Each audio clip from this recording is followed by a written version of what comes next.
Hi, everyone. Thanks for joining me today on the Divine Messages podcast. My name is Karina, and I am a psychic medium out of Calgary, Alberta.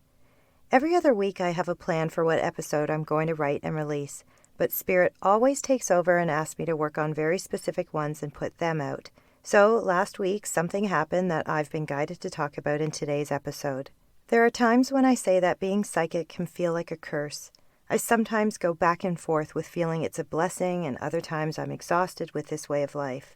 And don't get me wrong, I really love helping people so much, and I truly love being a messenger for the other side.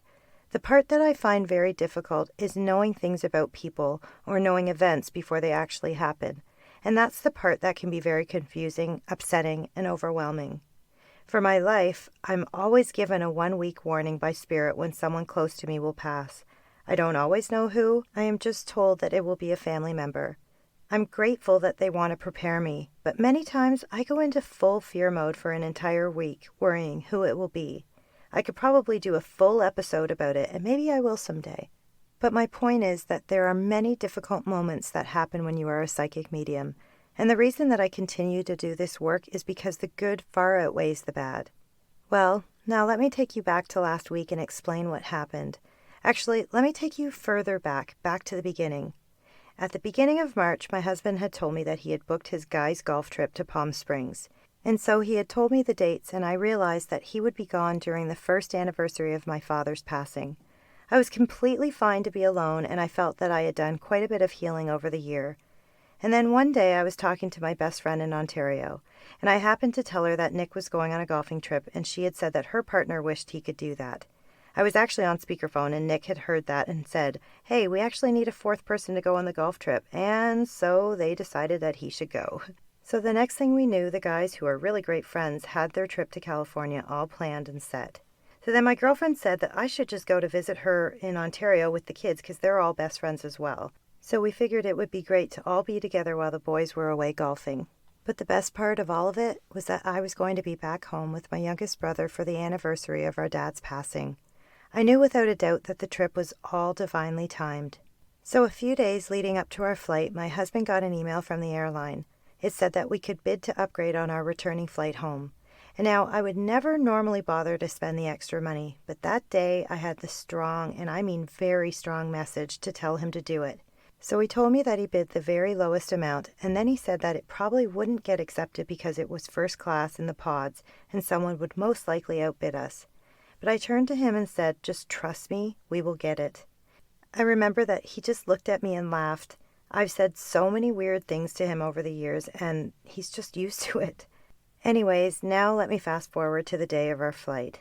My kids were so excited to be flying to Ontario to see their best friends, and both of them love to travel and are really calm travelers because they've been traveling since they were babies. That day, we found our way to our seats, and for the first time ever, my youngest son asked to sit by the window, and surprisingly, my oldest agreed to let him have it. He normally loves the middle seat, but that day he felt that he wanted to sit by the window. It was a huge plane. It was called the Dreamliner. So as everyone was getting on board, I remember seeing this one man walking down the aisle carrying what looked like an old briefcase, but something like a lawyer would have. And then the most bizarre thing happened. I started to think, gee, I wonder how many doctors are on board. And I thought, there's got to be at least a couple. But what I heard next was so weird. I heard that someone on board was going to have a heart attack, and they would need those doctors. Odd, yes, but it was so crystal clear. I know what I heard. So I happened to look over at my youngest, and he is looking completely panicked at this point. He loves flying and is never scared. But for the first 30 minutes of our flight, he kept telling me that he couldn't breathe and that his chest was hurting so bad. He literally kept clutching his chest and telling me how much it hurt. And in that moment, I'm thinking, does he have anxiety or something? I mean, we had just flown to Costa Rica a couple of months ago, and he had never felt like this. So there I was trying to help him breathe and relax. I was even doing Reiki on him for a little while, and it worked. And he had calmed down, and then all of a sudden he just kind of started to watch a movie and relax a bit. Once I felt that he had settled down, I got my notepad and pen out and started writing and trying to finish an episode that I had started weeks ago. So both of my kids had their headsets on, and I normally would have too, but I wanted to work a little bit while I had the time. So about 15 minutes into writing, I heard a woman screaming for help. She was yelling for someone to help her husband, and all of a sudden half the flight attendants were running down the aisles to them. They were only 5 or 6 rows back in the middle of the plane, so I could clearly see them. After assessing him, they made an announcement asking if there were any doctors or medical personnel on board. Next thing I know, more people were lining up around them. So as I'm cranking my head to see what was going on, I look over at my youngest son and he looked completely panic-stricken. He says, "Mom, what's going on?" And I knew that I couldn't lie to him. He is way too psychic. So I calmly said, "There is a man having a heart attack a few rows back." And he instantly burst into tears. He asked me what we could do to help, and all I could say was just say a few prayers for the man. No one actually knew what was happening to the guy, but I knew.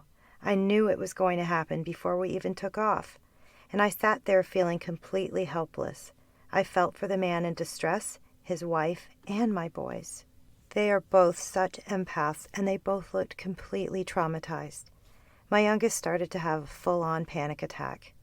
I'm sitting there trying to send healing to everyone, even though I was also panicked. They took the man to the back galley where I could see him laid out on the floor as the flight crew and medical personnel worked on him. Shortly after them moving him, they announced that they were going to make a medical emergency stop in Regina. As soon as we landed, the paramedics came out on the tarmac and took the man. My poor son sat in his seat for almost 2 hours in full anxiety on the tarmac while we waited to fly again. I had to get up and tell the flight attendants as he was a mess. They gave me a bunch of food, and that temporarily helped him to keep his mind off his panic.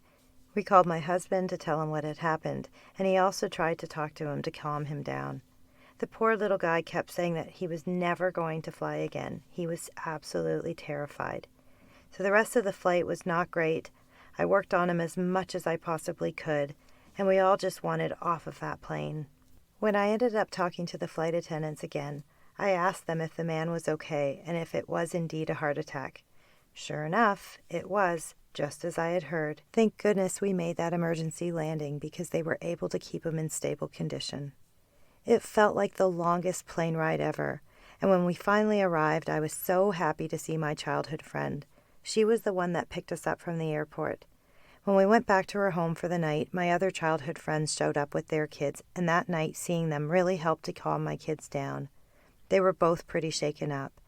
The next day we went to my best friend's house, and from there we had a blast, although at bedtime my youngest son would get paranoid thinking his own heart was stopping. I was worried that he wouldn't want to fly home. But then about 2 days after we arrived, my husband texted me to let me know that our offer for first class had been accepted. He was like, "You said it would happen," and I said, "No, I actually believed it would happen." I was so excited, but I wanted to keep it from the kids so that if they were nervous at the airport, they would have something really to be excited for. I had made a post on my social media that night that it happened about how flight attendants really should get more recognition for what they do, as I was amazed at how incredible they were when they went into action with that man.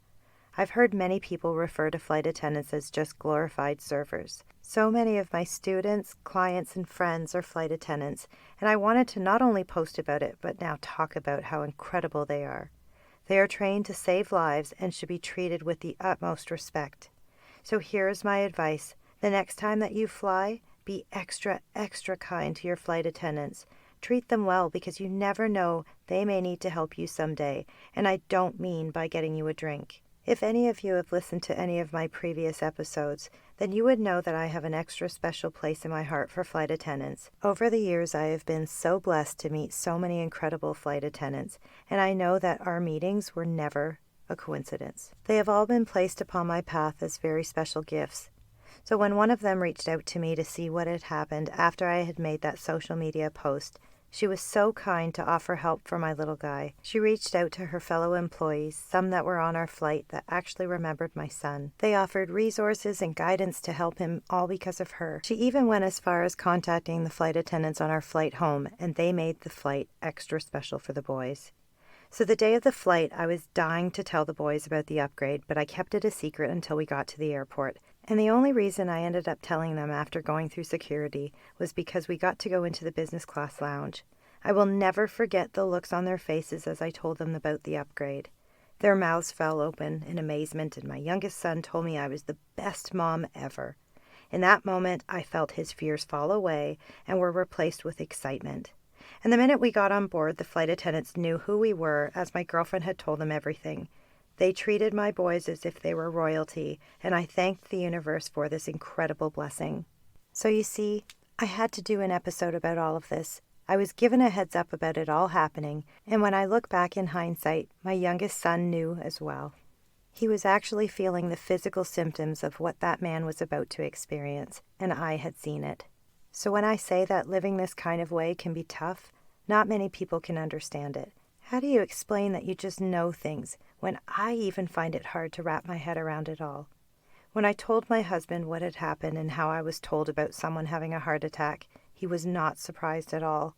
He reminded me that I have this ability, which needs to always be viewed as a gift. And I'm working on that daily. The hardest part for me is knowing and seeing that my boys are exactly like me. They have what I have, and that is tough. I have to also remind myself that they chose me to be their mom, and I would be able to help and guide them throughout this entire journey as they evolve. I never had that while I was growing up. I was all alone, so at least my boys will have my full love, support, and understanding on this journey of theirs. I hope that someday they will know that I understand them more than anyone else will ever understand them. I hope they will know that we were sent here to be messengers, and hopefully they will also accept their missions to be the light workers that they were meant to be. So I want to leave you all with this today. There are so many things in life that are out of our control. We just have to learn to go with the flow at all times. I truly believe that my father that had passed 1 year ago helped us to recover from what was a huge upset and scary circumstance. From something bad, something incredible happened. And that is one of the things I always tell my children. I always say that when something negative happens, if we remain in a state of faith, something great will always follow. Thank you all so much for joining me today on the Divine Messages podcast. May your faith always be stronger than your fears. Whatever you are going through, this too shall pass. If you would like to book a reading with me, I can be reached at www.divinemessages.ca or on Instagram at divinemessages333 or at the Divine Messages podcast, as well as on Facebook under Divine Messages or the Divine Messages podcast. Please bear in mind that the perspectives and opinions represented in this podcast are based solely on the Divine Messages interpretations. We can in no way be held responsible for the actions of our followers.